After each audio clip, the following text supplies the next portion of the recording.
So guys, this is the newspaper of 2nd November 2006. The very first article is regarding questions about an encounter. Basically, अब इसमें क्या है कि students Islamic movement of India एक movement है, ठीक है। तो उसमें क्या है कि कुछ स्टूडेंट्स बेसिकली इस्लामिक मूवमेंट को सपोर्ट कर रहे हैं और इंडिया में उसका प्रचार कर रहे हैं, ठीक है। बेसिकली इसमें कुछ ऐसे भी हैं जो मतलब कि मिलिटेंट्स हैं, ठीक है। तो उनको पहले पकड़ लिया था। तो अब क्या है कि भोपाल का जो सेंट्रल जेल है वहाँ पे उन्हें रखा गया था स्पेशल प्रिजन्स में।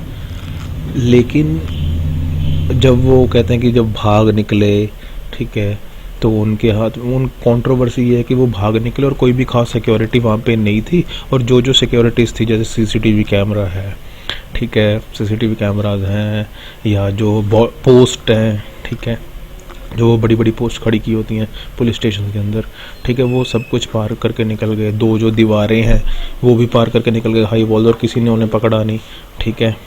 तो ये कंट्रोवर्सी। और जैसे ही मतलब एक पुलिस वाले कह रहे हैं कि भाई उनके पास कोई भी हथियार नहीं था, कुछ कह रहे हैं कि उनके पास हथियार थे जब उनका इनकाउंटर हुआ। ये इनकाउंटर सही है कि फेक है, ये कंट्रोवर्सी है, ठीक है। लेकिन इसमें सिर्फ यही पढ़ने वाला नहीं है कि मतलब कि कंट्रोवर्सी क्या है। इसमें बेसिकली रूल ऑफ लॉ की बात की गई है कि जो लॉ बने हैं इक्वालिटी के बेस पे, जो हमारा लॉ ऑफ द लैंड है, द कॉन्स्टिट्यूशन ऑफ इंडिया, ठीक है, उसमें इक्वालिटी की बात की गई है, ठीक है। आर्टिकल 14 और आर्टिकल 15 के अंदर इक्वालिटी की बात, equality of law and equality before law, ठीक है, इसकी बात की गई है। इसमें क्या कहा गया है कि चाहे वो पुलिस हो, चाहे कोई क्रिमिनल हो, चाहे एक इंडिविजुअल सिटीज़न है, जब लॉ की इम्प्लीमेंटेशन होती है ना तो सब पे बराबर होती है।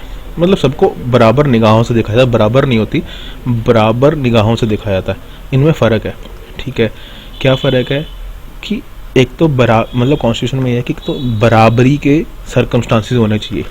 अगर सर्कमस्टांसेस बराबरी के, सपोज एक क्रिमिनल है और एक इंडिविजुअल है और एक लॉ है, ठीक है, तो उस लॉ में अगर वो इंडिविजुअल और क्रिमिनल बराबरी के स्टैंजा पे हैं, ठीक है, तो उनको इक्वालिटी से ही देखा जाएगा, इक्वालिटी बिफोर लॉ, ठीक है। तो ये रूल ऑफ लॉ कहता है, ठीक है, कि किसी में भी डिस्क्रिमिनेशन नहीं होना चाहिए, ठीक है।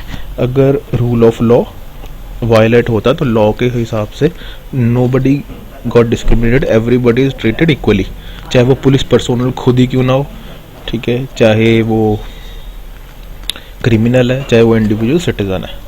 तो इस केस में क्या है कि पुलिस पर्सोनल भी वैसे ही ट्राई किए जाने चाहिए। अगर वो कोई मर्डर करते हैं और वो प्रूव हो जाता है तो उनको कैपिटल पनिशमेंट भी अगर देना हो ना तो भी देनी चाहिए, क्योंकि लॉ के सामने तो मर्डर की क्या मतलब मर्डर की क्या क्या इम्प्लीकेशंस हैं वो सारी लगनी चाहिए जो एक इंडिविजुअल पे लगती हैं, weather he is a police personal और not.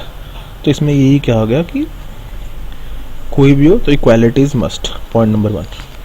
Point number 2, criminal act है जो, ठीक है, पुलिस के द्वारा जो किया जाता है, मतलब जो टू काउंटर द क्रिमिनलिटी, ठीक है, कि क्रिमिनल हैं तो उनको काउंटर करने के लिए, उनके खिलाफ, उनको कम करने के लिए, मतलब क्रिमिनल्स को कम करने के लिए, क्रिमिनलिटी को कम करने के लिए जो पुलिस का क्रिमिनल एक्ट है, ठीक है, वो रूल ऑफ लॉ के अकॉर्डेंस में होना चाहिए। ये बात है, ठीक है। और कहा गया है कि जो भी मतलब पुलिस है, अब वो एक स्टेट सब्जेक्ट है।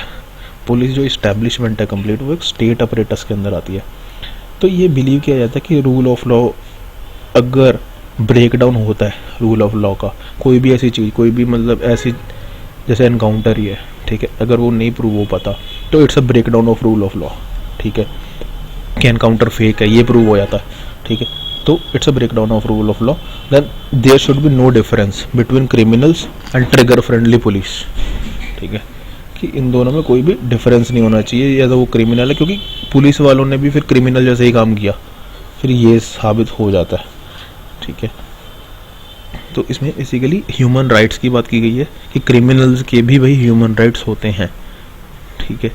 तो ये जानना, तो अगर अब देखते हैं कि मध्य प्रदेश गवर्नमेंट से जो मतलब गवर्नमेंट है वो रूल ऑफ लॉ को फॉलो करती है कि नहीं करती। अब सुप्रीम कोर्ट का केस था, मतलब कि PUCL versus state of Maharashtra, उसमें PUCL की फॉर्म है people's union for civil liberties, ठीक है। ये केस था, इसमें बताया गया था, सुप्रीम कोर्ट ने क्लियरली मेंशन किया था कि एनकाउंटर को कैसे डील करना है, एनकाउंटर की सिचुएशन को कैसे डील करना है, तो प्रॉपर गाइडलाइंस दी गई थी। तो महाराष्ट्र गवर्नमेंट, ठीक है, अब महाराष्ट्र गवर्नमेंट को ये मध्य प्रदेश गवर्नमेंट को ये फॉलो करना पड़ेगा, ये गाइडलाइंस फॉलो करनी चाहिए थी। और अगर की हैं तो उनको रूल ऑफ लॉ को भी अपहोल्ड करना चाहिए कि वो रूल ऑफ लॉ के अकॉर्डिंग हैं, जो कि सुप्रीम कोर्ट ने गाइडलाइंस दी थी एनकाउंटर के लिए, वो इम्प्लीमेंट हुई भी हैं कि नहीं हुई, ये इसकी इन्वेस्टिगेशन प्रॉपर होनी चाहिए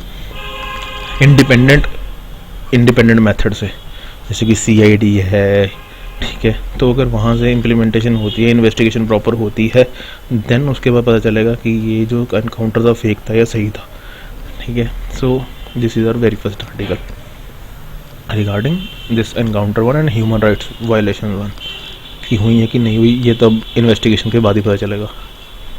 and the second is schools out in Kashmir.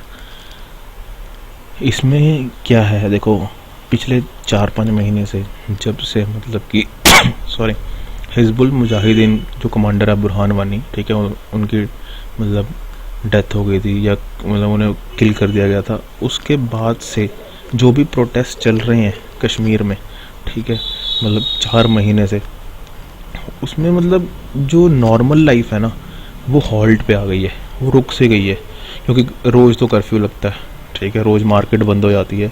आप सोच के देखिए अगर आप उस सिचुएशन में हो तो मतलब कैसा फील होता कि रोज़ मार्केट्स आप एक्सेस नहीं कर पा रहे, स्कूल्स नहीं एक्सेस कर पा रहे, जिनकी एजुकेशन चल रही है उनको एग्जामिनेशंस, पढ़ाई, एवरीथिंग इज़ हॉल्टेड।